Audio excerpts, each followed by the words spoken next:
Hey guys, this is Susan. This is your host Susan, back again. I'm doing a video on the temple in the sea located in Waterloo, Carapichaima. So as I go along, like these highlighted words, I like to tell you what they mean as we go along. So, I'll try to do that so you understand. I just hate to read and then say words that you don't understand what it is.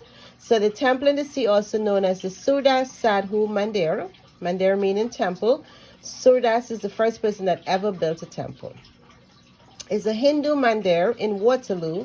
Hindu mandir is temple. Is a temple or a Hindu mandir in Waterloo, Carapichaima, Trinidad and Tobago. Mr. Surdas Sadhu constructed the original temple in the Gulf of Paria. The Gulf of Paria is a sea located between the island of Trinidad and the east coast of Venezuela. It separates the two countries by as little as 15 kilometers at its narrowest and 120 at its widest. So that's what the Gulf of Paria is. So that's where he constructed the original temple in the Gulf of Paria in 1952. The temple, however, was reconstructed by Randall Rampersad and reopened in 1995 because Mr. Sadhu died in 1970. So this is the history. Between 1814 and 1917, through the establishment of a labor indentured system, many Indians migrated to Trinidad and worked as indentured laborers. So now indentured laborers was a person contracted to work without salary for a specific number of years. And these people could have been just regular people that did no wrong, or it could have been people that did a crime, and that would have been them repaying their debt. However, the people that did no wrong and worked as indentured laborers and was not paid, they were given something at the end of their contract.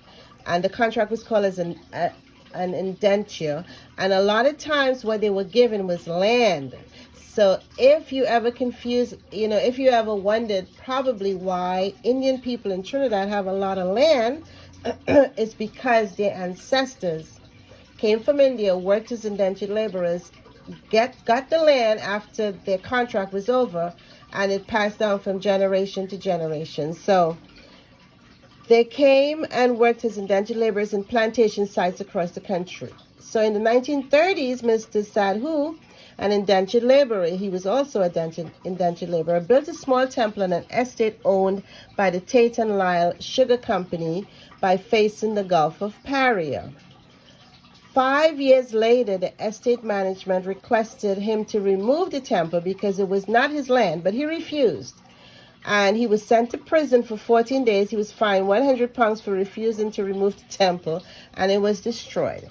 So after his release from prison, Mr. Sadhu built a temple with the belief that colonial power is the practice or policy of control by one people or power over other people or areas, often by establishing colonies, but generally the aim of economic dominance. Okay, so he built a temple with the belief that colonial powers had no ownership of the sea.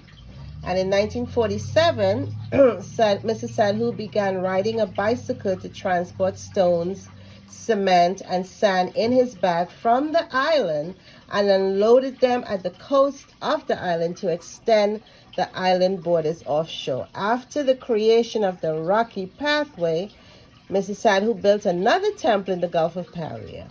The Rocky Pathway into the Gulf and the temple were completed in 1952. So that's how the temple got there. He first built it, they destroyed it, he went to prison, he came back out, he built it again. So this is Mrs. Sadhu history. He was born in 1904 and he was the original builder of the temple in the sea. He was the son of Budram and Bisundeya, indentured laborers at the Waterloo Sugar Estate in Trinidad. Mr. Sadhu traveled to Trinidad on the SS Mutla. The SS Mutla was a steamboat built for the Noah's Line in 1907 by Charles Carnell and Company in Scotland. The ship disappeared along with the crew of 40 after sending a distress call on the 29th of December 1923. So that's how Mr. Sadhu got to Trinidad.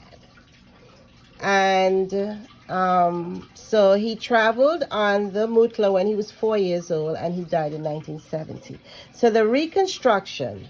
So after Mrs. Sadhu's death, excuse me, in 1970, the temple deteriorated in the sea through high tides and the lack of maintenance from people. The Hindu Prakar Kendra started to repair the land connecting the island to the temple. This effort was continued and the temple was reconstructed and reopened in 1995 under the direction of Mr. Randall Rampersad, a third-generation Trinidadian of indentured Indian ancestry. The temple was opened in 1995 to commemorate the 150th anniversary of the first arrival of indentured laborers from India. Remnants of the original temple in the sea were used to create the roof of a Shiva. Shiva is also known as Mahadeva or Hara, is one of the principal deities of Hinduism. The deities are the gods. So, remnants of the original temple of the sea were used to create the roof of the Shiva temple that now stands in the same spot as the temple built by Mrs. Sadhu. The reconstructed temple is 100 yards further in the sea than the original temple that Mrs. Sadhu built. The idols of Shiva, the gods, the deity, Ganesha, Hanuman, Durga, and Krishna are consecrated in this temple. So it's a holy place. The temple is a very holy place for the Hinduism religion. And these are the references. Mr. Shiva, that god, also known as Mahadeva or Hara, is one of the principal deities of Hinduism. He is the supreme being in Shaivism, one of the major traditions within Hinduism. That's Shiva. Ganesha, also known as Ganapati, Vinayaka, and Pilayar, is one of the best known and most worshipped deity in the Hindu pantheon and is the supreme god in Ganapatiya sect. His image is found throughout India. Hindu denominations worships him. Hanuman, also called Anjaneyya, is a Hindu god and a divine Vanara, companion of the god Rama. He is one of the central characters of the Hindu epic Ramayana. He is an ardent devotee of Rama and one of the Chiranjeevis. And Durga is a major Hindu goddess worshipped as the principal aspect of the mother goddess, Mahadeva. She is associated with protection, strength, motherhood, destruction, and wars. And Krishna is a major deity in Hinduism. The name comes from a Sanskrit word that means black, dark, and dark blue, or the all-attractive. He is worshipped as the eighth avatar of Vishnu and also as the supreme god in his own right. He is the god of protection and compassion. So guys, these are all the deities, the gods in the temple, and that's what they all represent. And these are the references.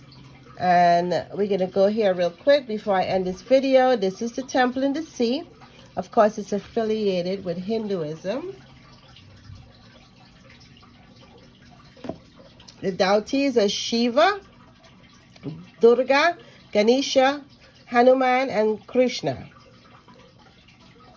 The festivals are Diwali, Pagwa, Ganesh, Chaturthi, Maha, Shivaratri, Kartik, Purima, Chit, Navratri. And of course, the governing body is the Sanatan Dharma Mahasabha, which is the largest and most influential Hindu organization in Trinidad and Tobago. It's located in Waterloo, Carapichaima, Kuvat, Tabaki, Talparo area, country Trinidad and Tobago. And type Hindu architecture and Indian architecture. And of course, the first creator was Surdas Sadhu, 1947, and he completed it in 1952. So guys, that is the story of the temple in the sea. Now, if you were ever a tourist to visit Trinidad and Tobago, this will be an attraction that you will be taken to, along with all the others. Okay, so, you know, thank you for watching this. I will be bringing you more stuff. I'm all about teaching, and I'm all about learning too, because of course, as I'm reading these things, it's stuff that I also didn't know. So I appreciate it. Thank you. Look out for the next video. Bye.